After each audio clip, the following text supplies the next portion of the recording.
दोस्तों, कल्पना कीजिए एक विशाल लोकतंत्र जहां करोड़ों लोग अपने वोट से देश का भविष्य चुनते हैं। भारत दुनिया का सबसे बड़ा लोकतंत्र है जहां चुनाव किसी उत्सव से कम नहीं। लेकिन क्या हो अगर ये उत्सव और प्रक्रिया पर सवाल उठाए जाए। साल 2024 लोकसभा चुनाव, करीब 97 करोड़ वोटर्स ने अपने मतदान का हक इस्तेमाल किया। बीजेपी और एनडीए ने बहुमत हासिल किया, सरकार बनी और सब कुछ नॉर्मल लग रहा था। लेकिन कुछ ही महीनों बाद अगस्त 2025 में कांग्रेस के नेता राहुल गांधी बेंगलुरु में एक प्रेस कॉन्फ्रेंस करते हैं। उसमें वो 70 पेजेस का डॉक्यूमेंट पेश करते हैं और उन्होंने उसका नाम रखा था वोट चोरी।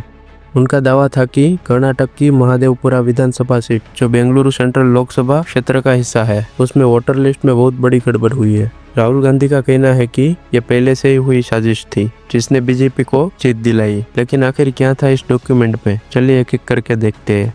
कांग्रेस ने 6 महीने तक आर्टिफिशियल इंटेलिजेंस की हेल्प से वोटर की लिस्ट की जांच की और खुलासे किए वो चौंकाने वाले थे। महादेवपुरा में जहां बीजेपी के उम्मीदवार पीसी मोहन ने 32,707 वोटों से जीत हासिल की, उसके सामने कांग्रेस ने 1,250,000 से ज्यादा फर्जी वोटरों का दावा किया। तो ये कैसे हो सकता है? ये सारी इन्फॉर्मेशन वो डॉक्यूमेंट में मेंशन की थी। वो डॉक्यूमेंट में पहली लिस्ट थी डुप्लीकेट वोटर्स की, जिसमें 11,965 लोग ऐसे थे जिनके नाम एक ही सीट पर कई बार दर्ज थे, या तो अलग अलग सीटों पर भी। दूसरी लिस्ट थी फेक एड्रेस की, जिसमें 40,009 वोटर्स के पते गलत थे। कुछ एड्रेस में 0 या सिर्फ हैशटैग का सिंबल लिखा था और कुछ जगहों पर 10 से 15 फुट के छोटे से फ्लैट में 80 वोटर दर्ज थे। और एक ब्रूअरी में, मतलब कि शराब बनाने वाली फैक्ट्री में 68 लोग वोटर के तौर पर लिस्टेड थे, मतलब कि वो एड्रेस भी फर्जी हो सकता है। तीसरी लिस्ट थी अनक्लियर फोटोज की, जिसमें 4,132 वोटर्स की फोटो इतनी अस्पष्ट थी कि उनकी पहचान करना नामुमकिन था। चौथी लिस्ट में था गलत रजिस्ट्रेशन। 33,692 लोग ऐसे थे